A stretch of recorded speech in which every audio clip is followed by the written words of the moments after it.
আসসালামু আলাইকুম, স্বাগত জানাচ্ছি আরটিভি দুপুরের সংবাদে। আপনাদের সঙ্গে আছি আমি ফাহমিদা সালাম। কারোর সাথে যুদ্ধ করবে না বাংলাদেশ, তবে আক্রান্ত হলে দেশের সার্বভৌমত্ব রক্ষায় সর্বদা প্রস্তুত থাকতে সশস্ত্র বাহিনীর প্রতি আহ্বান জানালেন প্রধানমন্ত্রী শেখ হাসিনা। প্রধানমন্ত্রী কার্যালয়ে স্পেশাল সিকিউরিটি ফোর্সের ৩৮তম প্রতিষ্ঠা বার্ষিকীর অনুষ্ঠানে কথা বলেন প্রধানমন্ত্রী। শেখ হাসিনা বলেন, তার উপর বারবার আক্রমণ হয়েছে, প্রতিনিয়ত নিরাপত্তার শঙ্কার মধ্যেও দেশের মানুষের জন্য কাজ করে এগিয়ে যাচ্ছেন তিনি। দলীয় নেতাকর্মী ও দেশের সাধারণ মানুষের সাথে প্রধানমন্ত্রী যাতে দূরত্ব তৈরি না হয় সে বিষয়ে নজর রাখতে এসএসএফ এর সদস্যদের প্রতি আহ্বান জানান প্রধানমন্ত্রী শেখ হাসিনা।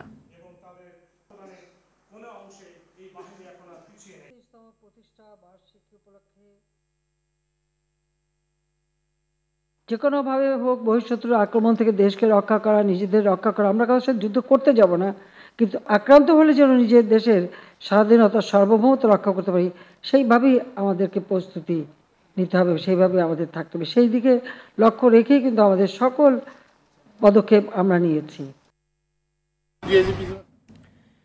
কারাগারের ছাদ ফুটো করে পালিয়েও রক্ষা পেলেন না বগুড়ায় মৃত্যুদণ্ডপ্রাপ্ত ৪ আসামি। ভোরে শহরে চালোপাড়া চাষী বাজার থেকে তাদের গ্রেফতার করা হয়।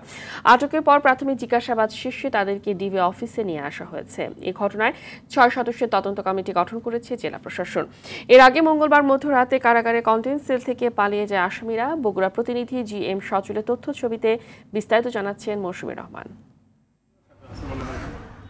মঙ্গলবার গভীর রাতে বগুড়া জেলা কারাগার থেকে পালিয়ে যায় ৪ জন মৃত্যুদণ্ড সাজাপ্রাপ্ত আসামি। খবর পাওয়া মাত্রই সদর থানা ও ফাঁড়ির পুলিশ শহরের বিভিন্ন স্থানে একাধিক অভিযান চালায়। এক পর্যায়ে ভোরে চেলোপাড়ায় করতোয়া নদীর পাড়ে চাষী বাজার থেকে ৪ আসামিকে আটক করতে সক্ষম হয় পুলিশ। সংবাদ সম্মেলনে পুলিশ জানায়, পৃথক মামলায় মৃত্যুদণ্ডপ্রাপ্ত ৪ আসামি একই কন্ডেম সেলে ছিলেন। সেখান থেকেই তারা পালানোর পরিকল্পনা করেন। এরপর কৌশলে কারাগারের ছাদ ফুটো করে সেলের বাইরে বের হন। আগে থেকে বানানো বিছানার চাদরের দড়ি দিয়ে কারাগারের বিল্ডিং থেকে নিচে নামেন। এরপর কারাগারের পূর্ব পাশে করতোয়া নদীর ব্রিজের নিচ দিয়ে এই ৪ জন পালিয়ে যান। জেলখানার সাথে একটি ব্রিজ আছে।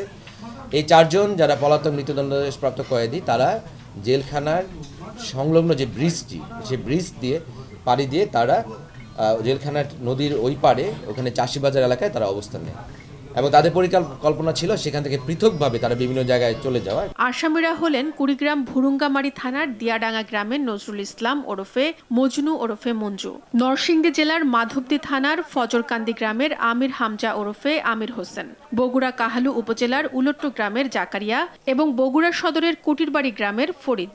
এই ঘটনায় ৬ সদস্যের তদন্ত কমিটি গঠন করেছে জেলা প্রশাসন। জেলা প্রশাসন থেকে একটা তদন্ত কমিটি গঠন করেছি, অতিরিক্ত জেলা ম্যাজিস্ট্রেটকে প্রদান করে কারাগারের একজন প্রতিনিধি আমরা রাখবো। তাদেরকে আমরা নির্দেশনা দিয়েছি যে আসলে কিভাবে ছাদ ফোটা হলো এবং নিরাপত্তার কোনো কোথাও ঘাটতি ছিল কিনা, বা কারাগারের যে অভ্যন্তরীণ নিরাপত্তা সেখানে কোনো ঘাটতি ছিল কিনা, এমন ঘটনায় কর্তৃপক্ষের গাফিলতি ছিল কিনা এবং নিরাপত্তা ব্যবস্থায় ত্রুটি ছিল কিনা তা খতিয়ে দেখা হবে বলে জানিয়েছেন সংশ্লিষ্টরা। মৌসুমী রহমান, RTV।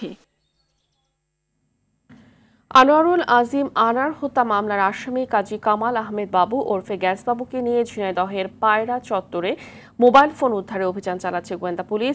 সকাল থেকে তার ফেলে দেয়া মোবাইল উদ্ধারে শহরের পায়রা চত্বর এলাকায় একটি পুকুরে এই অভিযান শুরু হয়।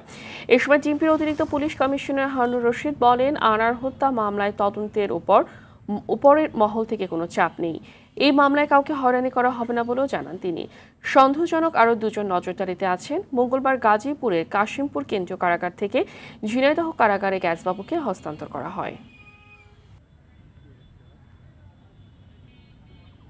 যাদের নাম পেয়েছি মোটা দাগে সবাই কিন্তু বাংলাদেশে 7 জন ছিল অংশগ্রহণ কিলিং মিশন।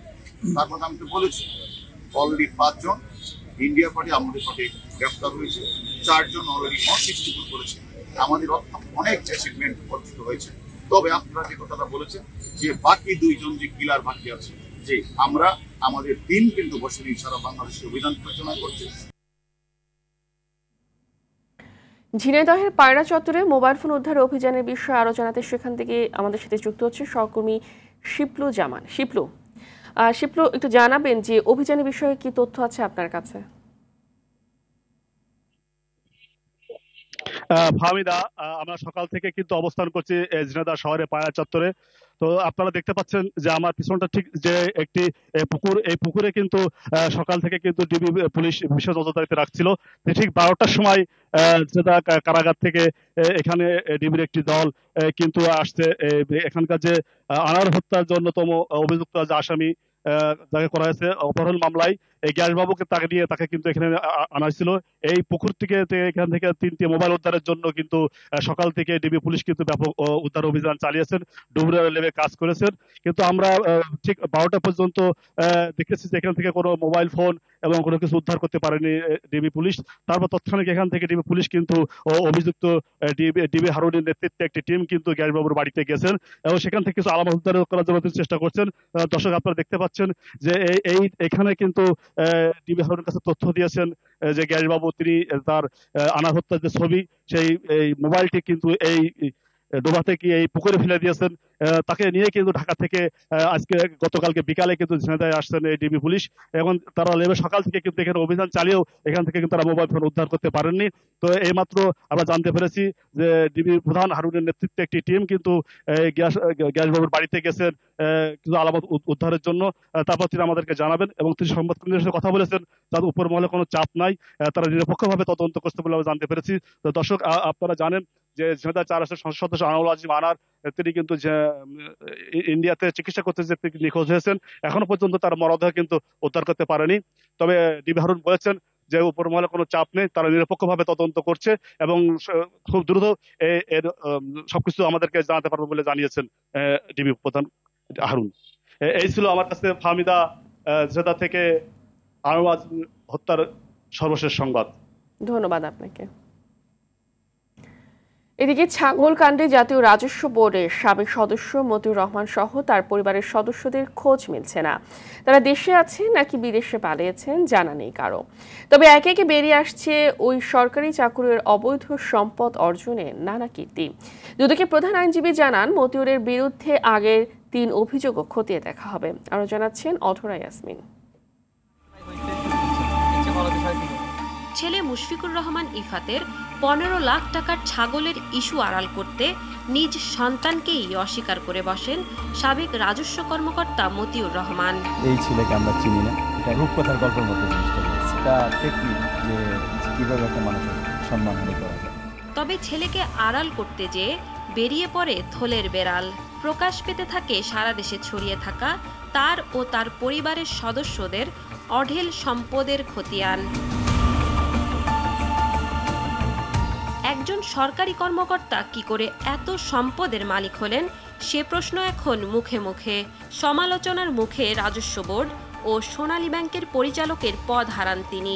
দুদক তার সম্পদের অনুসন্ধানে নেমেছে। আদালত দেশ ত্যাগে নিষেধাজ্ঞা দিয়েছে, কিন্তু তার সন্ধান দিতে পারছে না কেউ। গোয়েন্দা সংস্থাগুলোও স্পষ্ট করে কিছু জানাতে পারেনি। মতিউর রহমান ও তার স্ত্রী সন্তানদের ফোন নম্বরও বন্ধ পাওয়া যায়।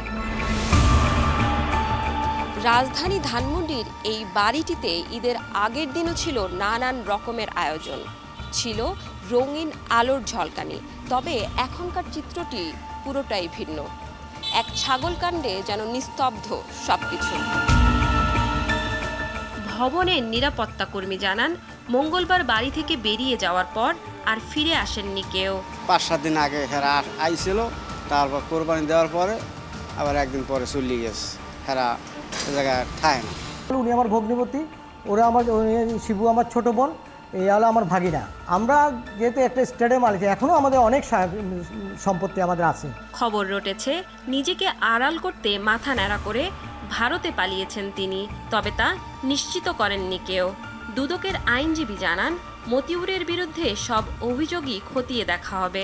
বিভিন্ন পত্রপত্রিকায় খবর চাউর হচ্ছে যে আখাউড়া স্থলবন্দর দিয়ে ভারত চলে গিয়েছেন, কিন্তু সে বিষয়টি অফিসিয়ালি আমাদের কাছে কোনো রেকর্ড নাই।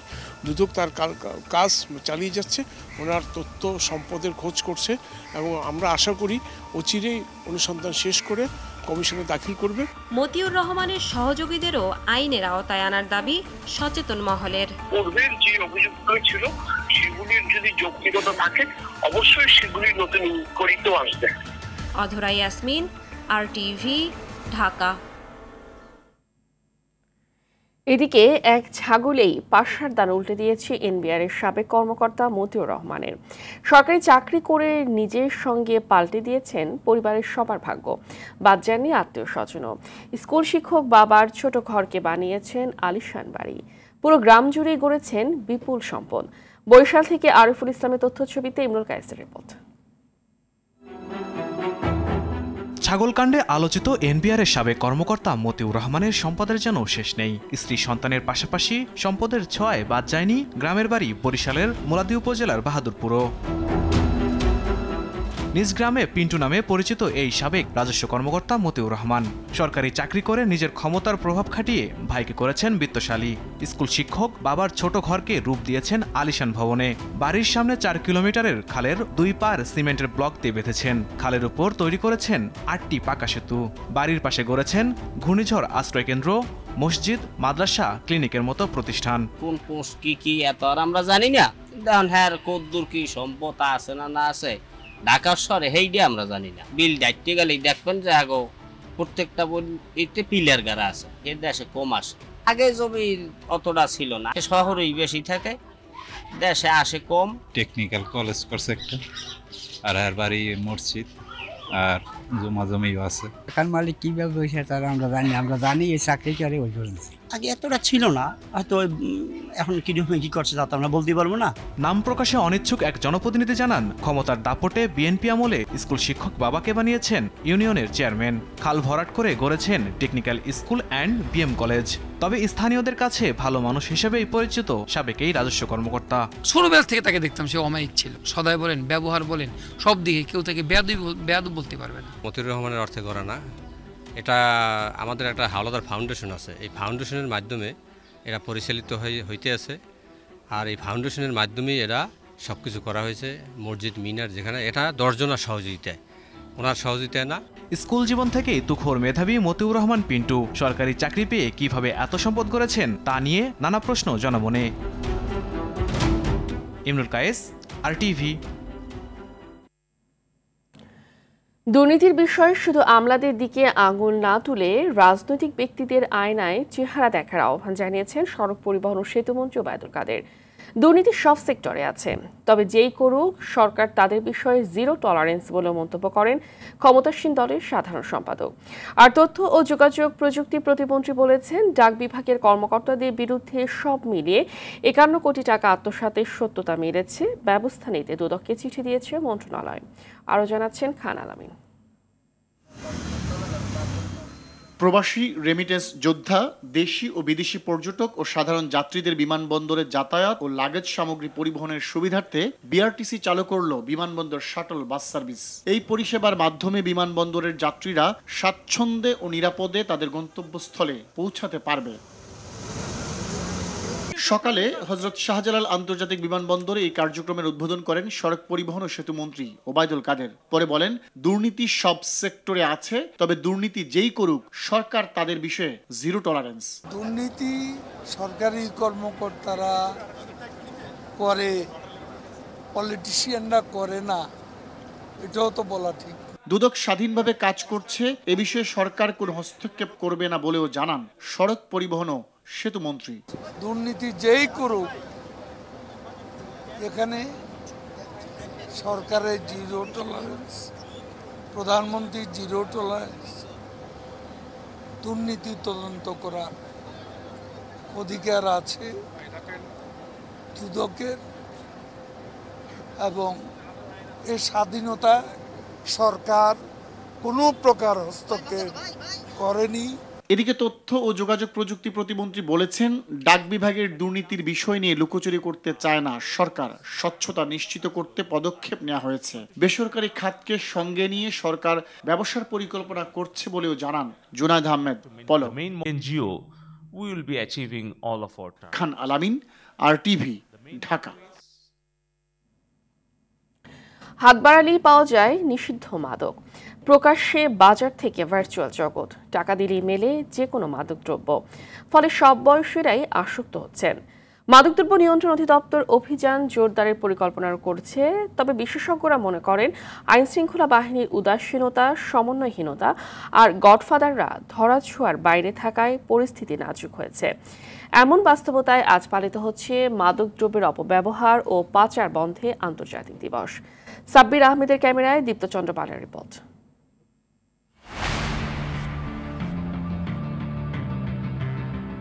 রাজধানীর ব্যস্ত কারণ বাজার, দিনে দুপুরে চলছে নিষিদ্ধ মাদকের রমরমা কারবার। টাকা দিলেই মিলে সব ধরনের মাদক। শুধু কারণ বাজারই নয়, রাজধানীতে এমন স্পট রয়েছে অনেক। মোহাম্মদপুর, বসিলা, জেনেভা ক্যাম্প, মিরপুর সহ বিভিন্ন স্পটে হাত বাড়ালে পাওয়া যায় অবৈধ মাদকদ্রব্য।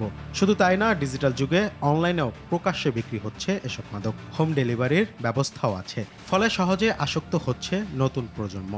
যেখান থেকে নেবেন সেখানকার ফুল অ্যাড্রেস বলতে হবে এন্ড 50% টেক অর্ডার করবে, বাকি টেক নেওয়ার সময় দিতে হবে। এটা মৃত্যুর ঝুঁকি বাড়িয়ে দিচ্ছে। এটা ক্যান্সার পর্যন্ত করতে পারে, ফুসফুসে ক্যান্সার, স্ট্রোক, হার্ট অ্যাটাক, এটা ঝুঁকি অনেক গুণ বাড়িয়ে দেয় মাদক। মাদক নিরাময়ের উন্নত চিকিৎসা না থাকায় দিন দিন মাদক সেবীদের সংখ্যা বাড়ছে। নারীদের সংখ্যাও আশঙ্কাজনক। কেন নিচ্ছে এখন এটা ব্যাপারটা হচ্ছে প্রথমত কিউরিওসিটি, মানে এখন ইয়াং জেনারেশন যেটা এদের কিউরিওসিটি অনেক বেশি, তাদের আগ্রহ, মানে কি জিনিসটা কি টেস্ট করব, বা এটা না নিলে তো স্মার্ট হওয়া যাবে না, বা এটা নিয়ে একটু দেখতে হবে, সবাই নিচ্ছে আমিও নিব।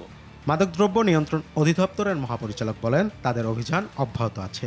স্পট চিহ্নিত করে কঠোর অভিযান চালানো হবে। মাদকের ক্ষেত্রেও গডফাদার আছে, যদি এদেরকে আমরা ধরতে না পারি তাহলে কিন্তু মাদক নিয়ন্ত্রণ করা কঠিন হয়ে পড়বে। আইনের আওতায় আমরা অনুসন্ধান করে দেখছি যে মানি লন্ডারিংয়ের আইনের আওতায় যারা গডফাদার তারা আসে কিনা, তারা কোনো অবৈধ বা কারো টাকা অর্জন করছে কিনা, এভাবে আমরা তাদেরকে ট্র্যাক করে আইনে আওতায় আনার চেষ্টা করছি আমরা। প্রশাসন ও পুলিশ তৎপর থাকলে কি করে ছড়াচ্ছে অবৈধ মাদকদ্রব্য? মাদকদ্রব্য নিরোধ সংগঠন মানুষের প্রতিষ্ঠাতা সভাপতি মনে করেন সমন্বয়হীনতাই এর অন্যতম কারণ। মাননীয় প্রধানমন্ত্রী জিরো টলারেন্সের সাথে সরকারের প্রশাসনের আইন শৃঙ্খলা বাহিনীর জিরো টলারেন্স আসতে হবে। যারা জনগণের ম্যান্ডেট নিয়ে সংসদে গেছেন বা মেয়র হয়েছেন বা ইউনিয়ন কাউন্সিলের চেয়ারম্যান হয়েছেন, তাদেরও শপথ নিতে হবে আলাদাভাবে যে তাদের এলাকায় তারা মাদক মুক্ত করবেন। শুধু আইন শৃঙ্খলা বাহিনী নয়, মাদক নির্মূলে জনপ্রতিনিধি সহ সচেতন সবাইকে এগিয়ে আসার আহ্বান মাদকদ্রব্য নিয়ন্ত্রণ অধিদপ্তরের। দীপ্তচন্দ্র পাল, RTV, ঢাকা। বরিশালে গৌরনদী পৌরসভার উপনির্বাচনে ঘুষ নেওয়ার অভিযোগে সরকারি পাইলট মাধ্যমিক বিদ্যালয় কেন্দ্রের প্রিজাইডিং ও দুজন সহকারী প্রিজাইডিং অফিসারকে আটক করেছে পুলিশ। ভোট শুরুর পরই দক্ষিণ পালনদী ভোট কেন্দ্রে দুই প্রার্থীর সমর্থকদের মধ্যে ধাওয়া পাল্টা ধাওয়া হয়। এ সময় সাবেক দুই কাউন্সিলর সহ বেশ কয়েকজন আহত হয়েছে। এছাড়া বিভিন্ন ভোট কেন্দ্রে এজেন্ট ও ভোটারদের কেন্দ্রে প্রবেশে বাধা দেওয়ার ঘটনা ঘটে। বিভিন্ন কেন্দ্রের সামনে হাত বোমা বিস্ফোরণ ঘটিয়ে ভোটারদের মধ্যে আতঙ্ক সৃষ্টি করা হয়। ফলে শুরু থেকে কেন্দ্রগুলোতে ভোটার উপস্থিতি কম। এর আগে সকাল 8টা থেকে ভোট শুরু হয়, চলবে বিকেল 4টা পর্যন্ত।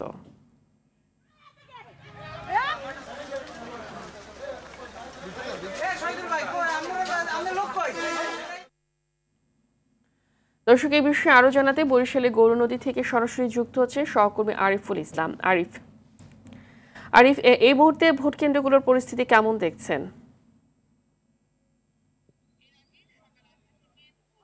ফাহমিদা, আমি এখন দাঁড়িয়ে আছি বরিশাল গৌরনদীর যেই পৌরসভার উপনির্বাচন চলছে তারই একটি কেন্দ্র, একদম সর্বশেষ 14 নম্বর কেন্দ্র কাশমাবাদ। এই কেন্দ্রে কিন্তু কিছুক্ষণ আগে যেই ঘটনাটি ঘটেছে, দুপক্ষের যেই সমর্থক রয়েছে তাদের মাঝে কিন্তু মারামারি ঘটে এবং সেখানে দেশীয় অস্ত্র দিয়ে ধারালো অস্ত্র দিয়ে কোপাকুপির ঘটনা ঘটে। সে ঘটনায় 2 জন আহত হয়েছে। তাদেরকে প্রাথমিকভাবে স্থানীয় উপজেলা স্বাস্থ্য কমপ্লেক্সে না হলে তাদের গুরুতর অবস্থা বিধায় বরিশাল শের ই বাংলা মেডিকেল কলেজ হাসপাতালে তাদেরকে প্রেরণ করেছে। বিষয়টি যদিও নিশ্চিত করেছেন বরিশাল জেলার যে পুলিশ সুপার মোহাম্মদ ওয়াহিদুজ্জামান, তিনি আমাদেরকে জানিয়েছেন। পাশাপাশি সকালে কিন্তু একদম ভোট শুরুর পরপরই কিন্তু শুরু হয়েছিল বরিশালে গৌরনদীর যে বাস স্ট্যান্ড রয়েছে, কোলগেশা যে কেন্দ্রটি, কেন্দ্রে সেখানে বোমা বিস্ফোরণ ঘটেছে এবং সেখানে মারধরের ঘটনা ঘটেছে। এর 1 ঘন্টা পরেই কিন্তু এই গৌরনদীর যে পাইলট মাধ্যমিক বিদ্যালয়, সেখানে কিন্তু অবৈধভাবে অর্থ নেওয়ার ঘটনায় সেখানে প্রিজাইডিং কর্মকর্তা এবং সহকারী প্রিজাইডিং কর্মকর্তাকে গ্রেফতার করা হয়েছে এবং তাদের বিরুদ্ধে ফৌজদারি মামলা হবে এমনটি আমাদের জানিয়েছেন বরিশালের জেলা প্রশাসক। আমি কিছুক্ষণ আগে তার সাথে কথা বলি, তিনি বলছেন যে সকল ব্যাপারেই খুব আইনগত জোরালো ব্যবস্থা গ্রহণ করা হবে। পাশাপাশি একটু আপনাকে জানিয়ে রাখি যে এই উপনির্বাচনে 4 জন প্রার্থী রয়েছে, একজন তবে মাঠে রয়েছে 3 জন, তার কারণ আরেকজন অপর এক প্রার্থীকে সমর্থন দিয়েছেন। তো এর মধ্যে শক্ত অবস্থানে রয়েছেন তাল গাছ প্রতীক নিয়ে, নারিকেল গাছ প্রতীক নিয়ে একজন, অপরজন মোবাইল প্রতীক নিয়ে। তো দুজনই কিন্তু হাড্ডাহাড্ডি লড়াই চলছে। এই লড়াই যেন সংঘর্ষের রূপ না নেয় এই লক্ষ্যে ইতিমধ্যেই কিন্তু ব্যাপক পরিমাণে আইন শৃঙ্খলা বাহিনী নিয়োজিত করা হয়েছে। আপনাকে একটু জানিয়ে রাখি যে এই যে গৌরনদী, গোটা বরিশাল জেলার মধ্যে গৌরনদীর নির্বাচনগুলোতে সবসময় কিন্তু ঝুঁকিপূর্ণ থেকে থাকে। সুতরাং এখানে 14টি কেন্দ্র, 9টি ওয়ার্ডের এবং 14টি কিন্তু প্রতিটি কেন্দ্র দর্শন করে পুলিশ, 10 জন করে আনসার ব্যাটালিয়ন নিয়োগ করা হয়েছে। 9 জন নির্বাহী ম্যাজিস্ট্রেট গোচা পৌরসভায় এবং একজন জুডিশিয়াল ম্যাজিস্ট্রেট নিয়োগ করা হয়েছে। পাশাপাশি র্যাব পুলিশ তো রয়েছেই, বিজিবি রয়েছে। তো এই ছিল বরিশাল থেকে আমার কাছে সবশেষ তথ্য। তবে দ্বন্দ্ব হাঙ্গামা চলছে, দেখা যাবে 4টা পর্যন্ত কতটুকু এগিয়ে থাকে। ধন্যবাদ আপনাকে। খালেদা জিয়ার মুক্তির দাবিতে আগামী শনিবার ঢাকায় 1 জুলাই সারা দেশে মহানগর এবং 3 জুলাই সারা দেশের জেলা শহরে সমাবেশের ঘোষণা দিয়েছে বিএনপি। নয়াপল্টনে যৌথ সভা শেষে এই কর্মসূচির ঘোষণা করেন বিএনপি মহাসচিব মির্জা ফখরুল ইসলাম আলমগীর। বলেন, খালেদা জিয়া গুরুতর অসুস্থ, যে কোনো সময় তার জীবনহানি হতে পারে। একই মামলায় অন্যরা মুক্তি পেলেও আদালতে দোহাই দিয়ে বিএনপি চেয়ারপারসনকে উন্নত চিকিৎসা থেকে বঞ্চিত করা হচ্ছে।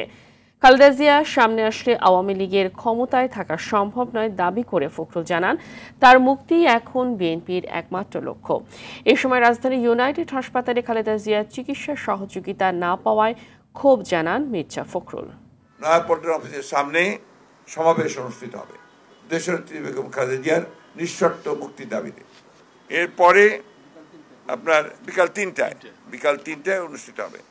এরপরে হচ্ছে আপনার সারা দেশের মহানগরগুলোতে, সেখানে সোমবার, যেটা হচ্ছে 1 তারিখ 1 জুলাই মহানগরগুলোতে এই সমাবেশ, দেশনেত্রী মুক্তির দাবিতে সমাবেশ অনুষ্ঠিত হবে। এরপরে হচ্ছে 3 তারিখে সারা দেশের জেলা সদরগুলোতে তার মুক্তির দাবিতে সমাবেশ অনুষ্ঠিত হবে। ডেঙ্গু চিকিৎসার জন্য দেশের প্রতিটি হাসপাতালে পর্যাপ্ত স্যালাইন ও চিকিৎসা ব্যবস্থা রয়েছে বলে জানিয়েছেন স্বাস্থ্যমন্ত্রী ডাক্তার সামন্ত লাল সেন। সকালে হাজারীবাগে শহীদ শামসুন্নেসা আরজু মনি মা ও শিশু কল্যাণ কেন্দ্র 10 শয্যা থেকে 50 শয্যায় উন্নীতকরণ উপলক্ষে আয়োজিত অনুষ্ঠান শেষে একথা জানান মন্ত্রী। তিনি বলেন, রাতারাতি না পারলেও সাধারণ মানুষের দোরগোড়ায় চিকিৎসা সেবা পৌঁছে দেওয়া হবে। এ খাতকে উন্নত করার জন্য প্রয়োজনীয় সবকিছুই করা হবে।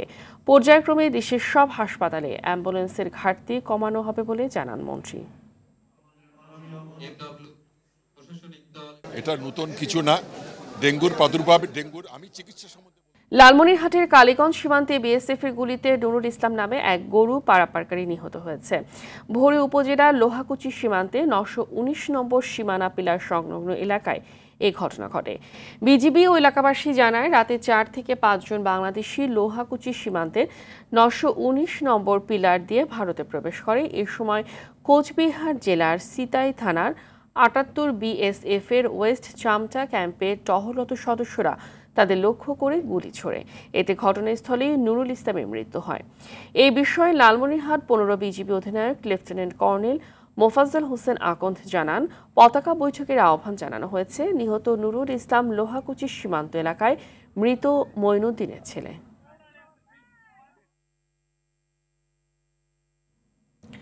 দেশের সর্বাধিক বিক্রিত স্যানিটারি ওয়্যার ব্র্যান্ড স্টেলার নতুন এক্সপেরিয়েন্স সেন্টারের উদ্বোধন হয়েছে। সকালে গুলশান 1 নম্বর গোল চত্বরে সুবাস্তু স্পেস রহমান গ্যালারির দোতলায় প্রায় 4000 বর্গফুটের সুপরিসর প্রদর্শনী সেন্টারটি যাত্রা শুরু করে। আবুল খায়ের সিরামিক ইন্ডাস্ট্রিজ লিমিটেডের উপমহাব্যবস্থাপক মোহাম্মদ আবু কাউসার এর উদ্বোধন করেন। প্রদর্শনী সেন্টারে ক্রেতা ও দর্শনার্থীরা স্টেলা ব্র্যান্ডের স্যানিটারি ওয়্যারের পাশাপাশি অ্যাস্ট্রো ব্র্যান্ডের বাথওয়্যার, কোটো ব্র্যান্ডের টাইলস এবং আর্টিস্ট্রি ব্র্যান্ডের মার্বেল ও গ্রানাইট দেখতে পাবেন। রোববার ছাড়া সপ্তাহের সব দিনই সকাল 9টা থেকে রাত 8টা পর্যন্ত এই এক্সপেরিয়েন্স সেন্টার খোলা থাকবে। এবার ন্যাশনাল লাইফ ইন্স্যুরেন্স আন্তর্জাতিক সংবাদ। ভারতের 18তম লোকসভা প্রধান বিরোধী নেতা হলেন ভারতীয় জাতীয় কংগ্রেসের সাবেক সভাপতি রাহুল গান্ধী। এতে দীর্ঘ 10 বছর পর প্রধান বিরোধী দল নেতা পেল ভারতের লোকসভা। এনডিটিভির প্রতিবেদনে এ তথ্য জানানো হয়। কংগ্রেসের নেতৃত্বাধীন বিরোধীদের ইন্ডিয়া জোটের সর্বসম্মতিতে মঙ্গলবার রাতে আসে এই ঘোষণা। কংগ্রেসের সাধারণ সম্পাদক কেসি বেণুগোপাল এমন কথাই জানিয়েছেন। এদিকে ভারতের 18তম লোকসভার স্পিকার নির্বাচিত হয়েছে ওম বিড়লা। এ নিয়ে দ্বিতীয়বার লোকসভার স্পিকার হলেন বিজেপি নেতৃত্বাধীন জোট এনডিএর এই প্রার্থী। দুপুরের সংবাদ এ পর্যন্তই। সর্বশেষ সংবাদ জানতে যে কোনো মোবাইল ফোন থেকে 2414 নম্বরে ডায়াল করুন। জেলার সংবাদ বিকেল 5:30টায় দেখার আমন্ত্রণ রইল। ধন্যবাদ সবাইকে।